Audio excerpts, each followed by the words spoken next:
Hello friends, அனைவருக்கும் வணக்கம். சஷ்டி விரதத்தோட இன்னைக்கு ஃபர்ஸ்ட் நாள். இன்னைக்கு தான் நாங்கள் காப்பு கட்ட போகிறோம். சிவன்மலை கிளம்பிட்டோம். காலையில் கிளைமேட் பார்த்தீங்கன்னா நல்ல ஒரு மலை தூறல், அதனால செம்ம கிளைமேட்டுங்க. நம்ம ஊட்டியில் எப்படி மலை மேலே போனால் எப்படி இருக்கும் அந்த மாதிரியான ஒரு கிளைமேட்டு. நல்ல ஒரு மைல்டாக ஒரு தூறல், அந்த மேகமூட்டம் அப்படியே மலை ஏறும்போது பார்த்தீங்கன்னா ஃபுல்லாக நாங்கள் ஊட்டியில் மலை ஏறினா எப்படி இருக்குமோ அதே ஃபீலில் தான் இருந்துச்சு.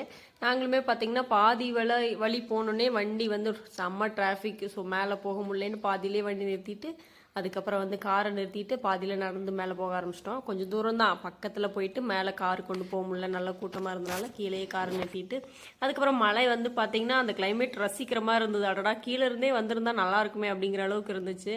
அந்த நிலைக்கும் நிலைக்கல, அப்படி லைட்டாக அந்த சேம் கிளைமேட். இன்னைக்கு எப்படி பார்த்தீங்கன்னா நம்ம ஊர் கிளைமேட் பார்த்தீங்கன்னா ஊட்டி கிளைமேட் தாங்க. ஊட்டியில் நம்ம எப்படி இருந்தால் அதே அந்த மாதிரியே இருக்கும். உள்ளே போயிட்டு பார்த்தீங்கன்னா நல்ல கூட்டம். அப்போ தான் சஷ்டி விரதத்துக்கு வந்து பார்த்தீங்கன்னா காப்பு கட்டுறதுக்கெல்லாம் வந்து பூஜையெல்லாம் நான் பண்ணிட்டு இருந்தாங்க.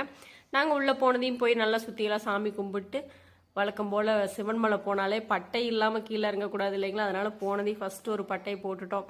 ஏன்னா அப்போ தான் வந்து முருகருக்கு அபிஷேகம் எல்லாம் பண்ணிட்டு இருந்தாங்க. அபிஷேகம் பண்ணி முடிச்சு அதுக்கப்புறம் கோவில் சுற்றி கொண்டு வந்து அதுக்கப்புறம் இந்த பூஜையெல்லாம் பண்ணி முடிச்சு சாமிக்கு காப்பு கட்டி அதுக்கப்புறம் ஐயர் காப்பு கட்டி அதுக்கப்புறம் தான் நாங்கள்லாம் கட்டினோம்.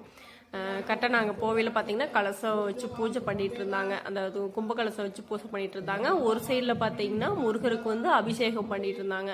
அந்த மண்டபம் மாட்டி இருக்கிற இடத்துல வந்து அபிஷேகம் பண்ணி அதுக்கப்புறம் இங்கே கொண்டு வந்து முருகரை வச்சு அலங்காரம் பண்ணி அப்புறம் தீபாதரனெல்லாம் காட்டி அதுக்கப்புறம் தான் காப்பு கட்டுறக்கே வந்து இது பண்ணியிருந்தாங்க. போன வருஷம் பார்த்தீங்கன்னா நல்லா பக்கத்தில் உட்காந்து சாமி கும்பிட்ற மாதிரி ஒரு வாய்ப்பு கிடைச்சது. அது இல்லாமல் ஆனால் என்னென்னா கடைசி காப்பு கட்டிட்டு வெளியே வர முடியல, ரொம்ப சிரமமாக போச்சு. இந்த டைம் வந்து முன்கூட்டியே அவங்க வந்து பிளான் பண்ணிட்டாங்க. ஸோ இந்த மாதிரி சிரமம்லாம் வரக்கூடாது, லைனாக வந்து நின்று காப்பு கட்டுற மாதிரி இருந்தால் தான் பிரச்சனை இருக்காது அப்படின்ட்டு நாங்கள் பார்த்தீங்கன்னா சாமி கும்பிட வரைக்கும் பக்கத்துலேயே நின்று சாமி கும்பிட்ற மாதிரி இருந்துச்சு.